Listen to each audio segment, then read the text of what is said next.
तो हेलो, कैसे हो आप लोग। आज अपन बात करेंगे कि यार, अगर आपकी क्लास 11th बर्बाद हो, जिन जिन बच्चों की क्लास 11th बर्बाद हो, भले ही वो नीट क्यों, जेई क्यों, कोई भी यूपीएससी क्यों, कैसे भी हो, अगर आपने किसी कुछ कारण रहे आपकी क्लास 11th के वेस्ट होने के लिए, आपने अच्छे से ध्यान नहीं दिया, आप अपने बाबू सोना में रह गए, उनकी ख्याल रखते रह गए, या फिर आप गेम खेलते रह गए, या फिर बहुत से रीजंस होते हैं। देखो, अब पता है कुछ अलग अलग रीजंस होते हैं। या तो भाई कुछ लोग डिप्रेशन में चले जाते हैं क्लास 11th के एंड आते आते, क्यों? क्योंकि they can not handle that much level of pressure और सिलेबस। उनकी बात मैं अलग वे में करूँगा। लेकिन अगर अब आप क्लास 12th में हो, या फिर आए हो क्लास 11th को जैसे तैसे पास पूस करके, अब क्या वो गलतियां हैं जो आपको नहीं करनी है अगर आप कोई एग्ज़ाम की तैयारी कर रहे हो? क्यों? क्योंकि आप समझना, क्लास 11th और क्लास 12th ये दोनों का जो सिलेबस होता है वो एग्ज़ाम में इंटरकनेक्टेड होता है। तो आपको मतलब क्लास 11th भी आनी चाहिए। अब ऐसा भी नहीं है कि बिना क्लास 11th आए खाली हाथ साहब हम क्लास 12th स्टार्ट करने जाने, तो भी कहीं ना कहीं बहुत दिक्कत आएगी। तो वो क्या चीज़ें हैं, वो क्या गलतियां हैं जो लोग क्लास 12th को स्टार्ट करते टाइम करते हैं अगर उनकी क्लास 11th बर्बाद है? और इसका दूसरा टाइटल ये हो सकता है कि अपन क्लास 11th को सुधारे कैसे। अगर वो बच्चा क्या करे, जैसे क्लास 11th बर्बाद हो गई किसी भी कारण से, मस्ती में रह गया, मूवी देखते रह गया, एनीमे देखते रह गया, बाबू सोना से बातें करता रह गया, तो वो बच्चा क्या करे क्लास 11th को बचाने के लिए? देखो, सबसे पहले तो देखो, हर चीज़ को स्टार्ट करने के ना कुछ बेसिक्स टेक्निक्स होती हैं। अगर वो टेक्निक्स आपने सीख ली तो फिर वो बहुत ही अच्छी चीज़ होगी। जैसे जैसे मतलब आप समझो क्लास 12th में वैसे तो मेजॉरिटी ऑफ द पोर्शन अपना इंडिपेंडेंट है, बिल्कुल इंडिपेंडेंट है। आपको कुछ भी पुराना करने की ज़रूरत नहीं, बस आपको बेसिक्स चीज़ आनी चाहिए। वैसे मैथ का वही लीनियर एलजेब्रा 10th क्लास का, बस वो बेसिक सी चीज़, क्वाड्रेटिक इक्वेशन, रूट्स निकालना, कुछ चीज़ तो बहुत बेसिक है, लेकिन कुछ कुछ चीज़ बहुत कनेक्टेड है। तो ये चीज़ आपको पहले पता होनी चाहिए कि कौन कौन से चैप्टर कनेक्टेड है। जैसे क्लास 12th में फिजिक्स, केमिस्ट्री, मैथ या फिर बायो कनेक्टेड है थोड़ी। लेकिन अगर मैं फिजिक्स और केमिस्ट्री की बात करूँ तो देखो, फिजिक्स जो पहला चैप्टर है फिजिक्स का क्लास 12th का, कौन सा है, क्या नाम था उसका? I think Newton law of motion. नहीं, वो तो 12th का है भाई। इलेक्ट्रोस्टैटिक्स। तो इलेक्ट्रोस्टैटिक्स बिल्कुल ही चंद इंडिपेंडेंट सब्जेक्ट है, वो क्लास 11th से बिल्कुल कवर नहीं है। तो इनफैक्ट या तो आप कोई टीचर, आप जिस भी टीचर को फॉलो कर रहे हो तो वो आपको खुद ही बता देगा। आप देखो, अब जो गलती नहीं करनी, मेजोरिटी अपन गलती की बात करते हैं, बच्चे पता है क्या गलती करते हैं? मेरी बात सुनना। क्या होगा, वो लोग अपना लेक्चर भी लेते रहेंगे, तो 12th भी करेंगे, दिन के टाइम 12th करेंगे, रात के टाइम 11th करने बैठ जाएंगे, जो कि एक बहुत बड़ा, मैं कह सकूँ, ब्लंडर है। क्यों? क्योंकि भाई आप समझो, इससे एक साइकोलॉजिकल इशू पड़ता है। जब आपको लगता है कि आप बहुत सारे जब लेक्चर लेने लग जाते हो ना, तो आपको लगता है कि यार मैं तो बहुत पढ़ने लग गया हूँ, बल्कि ये एक्चुअली ट्रू नहीं है। आप सिर्फ लेक्चर देख रहे हो और ये ही रियलिटी है। आपको कम से कम 6-7 घंटा बिना लैपटॉप फोन के सेल्फ स्टडी के तौर पर निकालना ही पड़ेगा, और ये रियलिटी है। इसको तुम कितना भी ठुकरा लो, कितना भी वो कर लो, इतना लिमिटेड पॉइंट ऑफ टाइम, 6 या 7 घंटे बिना फ़ोन के सिर्फ किताब कॉपी लेके। क्योंकि आप समझो, जब बच्चे कहते हैं एग्ज़ाम आता है कि अरे हम तो क्वेश्चन अप्रोच ही नहीं कर पाते, तो यही तरीके थे क्वेश्चन अप्रोच करने के। आपके 2 साल की जर्नी में यही सब थे जिनसे आप क्वेश्चन अप्रोचिंग टेक्निक्स बना सकते थे। लेकिन उस चीज़ को हटा के आप एक बहुत ही इजी ऑप्शन पे चले गए, वो थे लेक्चर लेना, वन शॉट लेना, कोई ऑनलाइन करना। तो जब भी कोई चीज़ ऑनलाइन कनेक्ट हुई तो वो इतना यूज़फुल नहीं हुई। फिर लास्ट में जैसे ही एग्ज़ाम आता है, आप सिलेबस तो कंप्लीट कर लेते हो, लेकिन आपके टाइम फिर वही गलती हो जाती है कि यार मेरे से तो क्वेश्चन ही अप्रोच नहीं होते, मैं कैसे क्वेश्चन अप्रोच करूँ? और यही सबसे बड़ा आई आई थिंक ब्लंडर है जो क्लास 11th के बच्चे करते हैं। क्यों? आप अब लोग कहते हैं कि भैया अब ठीक है, अब हम क्लास 11th का फिर करें कब? आप जब अभी नहीं करेंगे, क्यों अभी नहीं करेंगे तो फिर करेंगे कब? मैं इतना कह रहा हूँ, देखो अभी कितनी तारीख है, अभी जैसे तुम्हारी जनवरी चल रही है, तो तुम्हारा अप्रैल में जैसे सेशन स्टार्ट होगा क्लास 12th का, तो अप्रैल से पहले क्लास 11th में कि जो इम्पोर्टेंट पोर्शन है उस चीज़ को कवर करके रख लो। कवर करना मतलब उसकी थ्योरी पढ़ो, कहीं से भी पढ़ो, और उसके क्वेश्चंस लगाओ, ये एक इम्पॉर्टेंट बात है। ऐसा नहीं है कि थ्योरी पढ़ी, थ्योरी पे टिक हुआ, दूसरे चैप्टर पे पहुंच गए, पहले चैप्टर के क्वेश्चन ही नहीं करे। बच्चे यही तो करते हैं, रिवीजन जब वो करने जाते हैं, रिवीजन के नाम पर वो अपनी थ्योरी खोल लेते हैं। ये रिवीजन नहीं होता। एक्चुअल जो असली रिवीजन होता है वो क्वेश्चनों से होता है। जब क्वेश्चन से आपके कॉन्सेप्ट रिवाइज हो तब समझना कि वो आपकी एक्चुअल रिवीजन है। अब बात करते हैं कि कौन कौन से चैप्टर जो है हमें करने चाहिए। देखो मैथ में तो मैं, अगर मैं बात करूं, मेजॉरिटी क्वाड्रेटिक इक्वेशन, ट्रिग्नोमेट्री थोड़ी सी, ठीक है, स्ट्रेट लाइंस, सर्कल्स, सर्कल्स मत करो लेकिन स्ट्रेट लाइन कर लो। इक्लिप्स, पैराबोला, हाइपरबोला कहीं यूज़ नहीं होता 12th क्लास में। इंपॉर्टेंट चैप्टर हैं, जेई के बेसिस पे भी इंपॉर्टेंट है, इजी चैप्टर्स हैं, ये बेसिक सी बात है। आप समझो, जो चैप्टर आपको हार्ड लगता है ना, अगर उससे इजी क्वेश्चन आ गया तो फिर आप यही तो बच्चे गलती करते हैं। बच्चे कहते हैं कि ये मैं चैप्टर छोड़ के जा रहा हूँ। भाई अगर उस चैप्टर से इजी क्वेश्चन आ गया और जो आपका चैप्टर अच्छा है उससे स्ट्रॉन्ग क्वेश्चन आ गया, तो जेई इस तरीके से खेलता है। वो एक साइकोलॉजिकल गेम भी है। तो अगर कुछ ना कुछ करके आप एक साइकोलॉजिकल वे में उस चीज़ को डोपामीन, मतलब उसको डोमिनेट कर सको किसी भी साइकोलॉजिकल फॉर्म में, तो आप इस एग्ज़ाम को बहुत शानदार तरीके से क्रैक कर सकते हो। और मेरी एक चुनिंदा एडवाइस एक ही रहेगी कि क्लास 12th को हाथ से मत जाने देना। मैंने खुद के साथ गलती करी, बहुत लोग गलती करते हैं। क्यों? क्योंकि फिर जो लास्ट का टाइम आता है फिर वो हाथ कप आते हैं, और ये मेरा तो बोर्ड्स भी है। इसलिए मैं कह रहा हूँ अपनी 12th की एनसीईआरटी खोल लो, तुम्हारे को जेई में भी मदद करेगी। ये वाली नौटंकी मत करो, अरे मैं तो जेई वाला बच्चा हूँ एनसीईआरटी क्यों करूँ। तो इसको ऐसा चैलेंज देखो, मैं जेई वाला बच्चा हूँ तो एनसीईआरटी में 12 बार खत्म कर सकता हूँ, उसके एक एक एग्जाम्पल, उसका एक एक क्वेश्चन कर दूंगा। हर एक लाइन तुम्हें अपनी फिजिक्स की एनसीईआरटी, केमिस्ट्री, फिजिक्स की चलो रहने दो, फिजिक्स की एनसीईआरटी मैंने देखा है, पढ़ी है, इतनी ज़्यादा अच्छी नहीं है 12th क्लास की। कुछ चैप्टर्स में अच्छी है, कुछ कुछ चैप्टर्स में बहुत बेकार है। जैसे वेव मोशन में फिजिक्स की एनसीईआरटी बिल्कुल रो गई है, बैठ गई है। रे ऑप्टिक्स में तब भी अच्छी है। तो फिजिक्स की एनसीईआरटी छोड़ो, लेकिन केमिस्ट्री की एनसीईआरटी एक टाइप से सबसे ब्रह्मास्त्र एनसीईआरटी, इनऑर्गेनिक, ऑर्गेनिक, फिजिकल, तीनों की। भाई मैं तीनों की बातें करता हूँ, मैं फालतू बातें नहीं करता। तीनों की बुक बहुत शानदार है, बहुत अच्छे क्वेश्चन दिए हैं उसमें। अगर आप अपनी पूरी थ्योरी कंप्लीट करके एनसीईआरटी की एक एक लाइन रीड करते हो, समझते हो, फिर इसकी टेक्स्ट बुक्स पर चले जाते हो, उसके क्वेश्चंस पर चले जाते हो, और फिर एक एक क्वेश्चन को टिक करते हो बिल्कुल ऑफलाइन मोड में। ये होती है प्रिपरेशन, जब आप ऑफलाइन मोड में तैयारी करती हो ना, एक टाइम के साथ, एक टाइम कॉम्प्लेक्सिटी के साथ। ऑनलाइन क्या होता है कि अरे लैपटॉप भी खुला है, चलो लैपटॉप में एनसीईआरटी का सॉल्यूशंस लगा लेते हैं, जेई मींस 2024 शिफ्ट टू 24 जनवरी के सॉल्यूशंस लगा लेते हैं। फिर क्या होगा, फिर आपको जो खुद अप्रोच थी वो नहीं बन पाएगी, फिर दूसरे की अप्रोच आप सीखना सीख जाओगे, तो आपको दूसरे का मेथड आ जाएगा। तो इसलिए खुद की अप्रोच भी ज़रूरी है।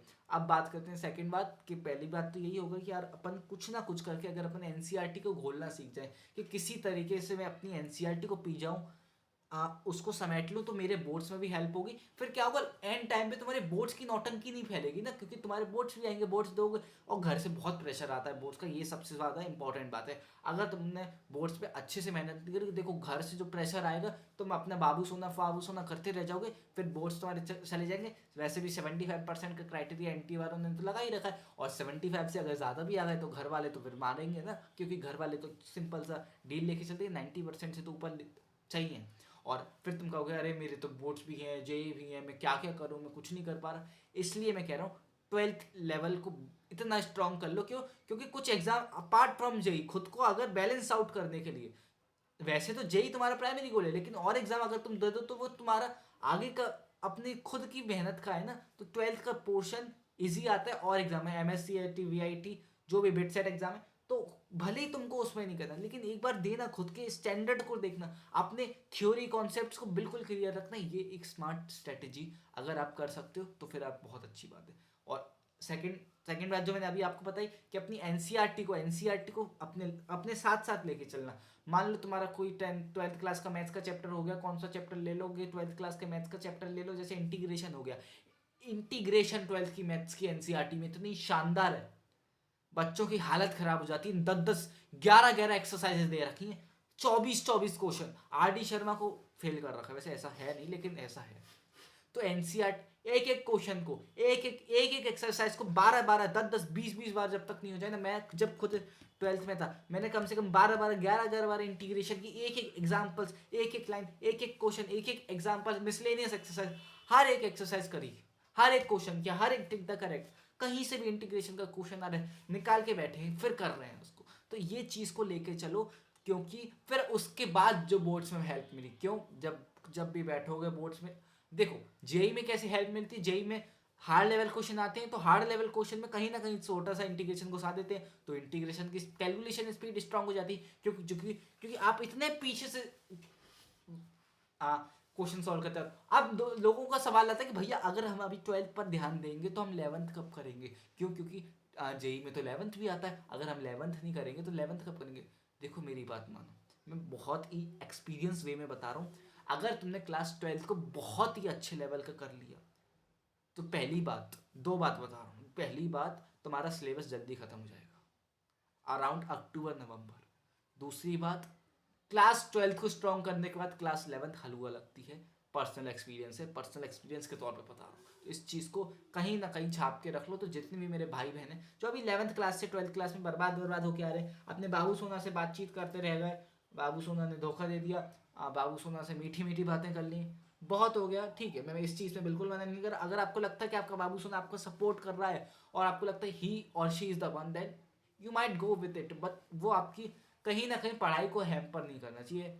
अगर वो कहीं ना कहीं पढ़ाई को हैम्पर नहीं कर रहा तो फिर वो ठीक है, तो एक रूटीन बना सकते हो कि हाँ हफ्ते के लास्ट दिन संडे को हम उनसे बातें करेंगे, मुलाकात करेंगे, लेकिन जब भी पढ़ाई हो रही है, ये नहीं है कि एनसीईआरटी खोल के बैठे और उनका कल हाय हाय हाय क्या मज़ेदार है, क्या मतलब, अगर उस टाइम पे मैं उससे ये बातें बोलता तो वो तो शर्मा ही जाती, मैं भी शर्मा जाता, कितनी अच्छी मीठी बात हो जाती। तो ये नौटंकी नहीं करनी एटलीस्ट पढ़ाई के टाइम पर, तो अपने अपने एंड पर तुम्हें सीरियस लेना है। बाद में तुम कितना भी मजाक करते रहो, कितना भी बचपना दिखाते रहो, अपने एंड पर सीरियस रहो, अपनी पढ़ाई पे सीरियस रहो, यही बात है। और ये फैक्ट है कि क्लास 12th को अगर बहुत ही अच्छे लेवल का कर लिया, फिर जो लेवल का क्लास 11th इजी लगेगी तुम्हें, तुम देखोगे अक्टूबर नवंबर के अराउंड तुम्हारा सिलेबस खत्म हो जाएगा, फिर चैप्टर 1 क्लास 7 का Newton law of motion, kinematic motion, straight line, wave motion, हर एक चैप्टर टिक टिक टिक होता जा रहा है।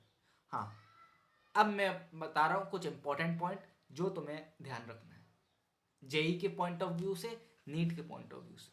सबसे पहला point, thermodynamics, class 11th chemistry, physical chemistry का चैप्टर थर्मोडायनामिक्स।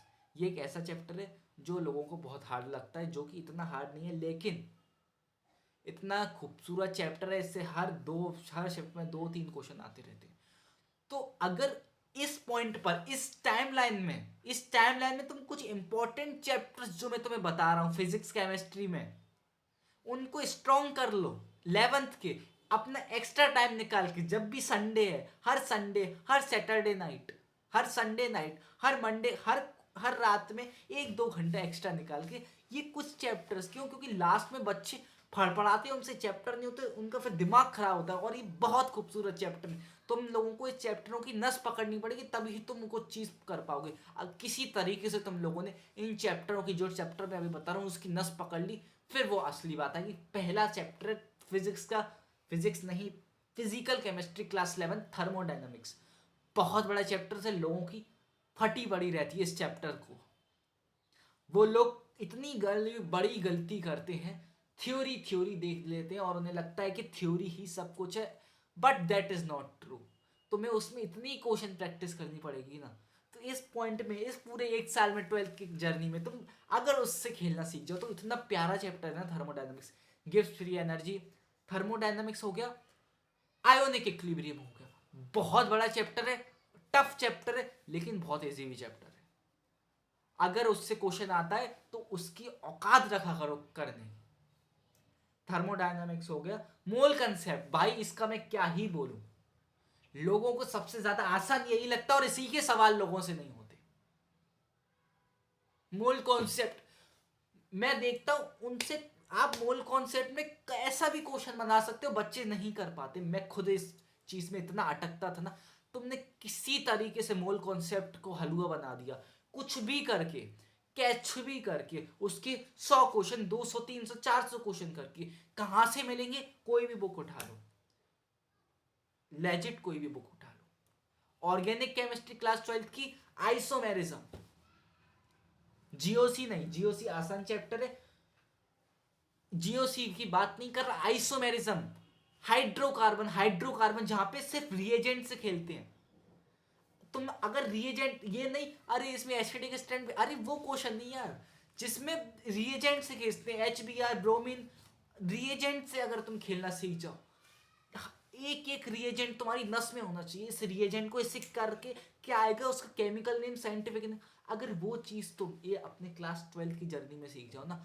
हाइड्रोकार्बन और आइसोमेरिज्म, तुम तुम मैं कह रहा हूँ ऑर्गेनिक तुम्हारी नस नस में दौड़ने लगेगी।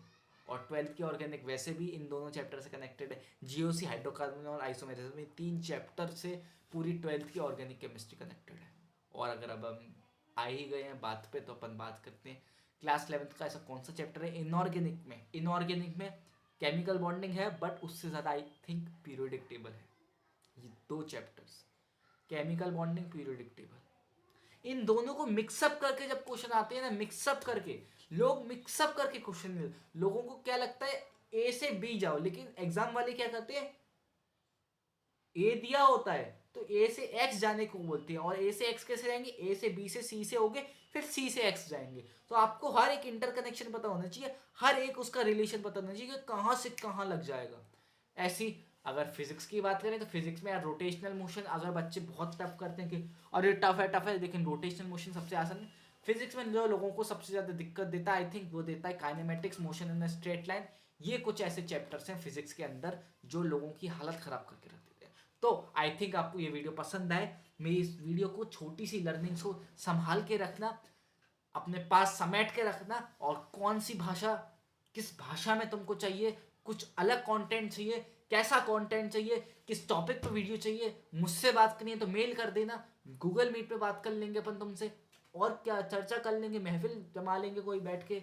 सैटरडे को मैं सोच रहा हूँ एक कुछ आराम से बैठ के थोड़ा चिल करते हैं, रात में एक स्ट्रीम करते हैं गूगल मीट पे, देखते हैं, बताते हैं, होता है तो बताऊंगा बिल्कुल।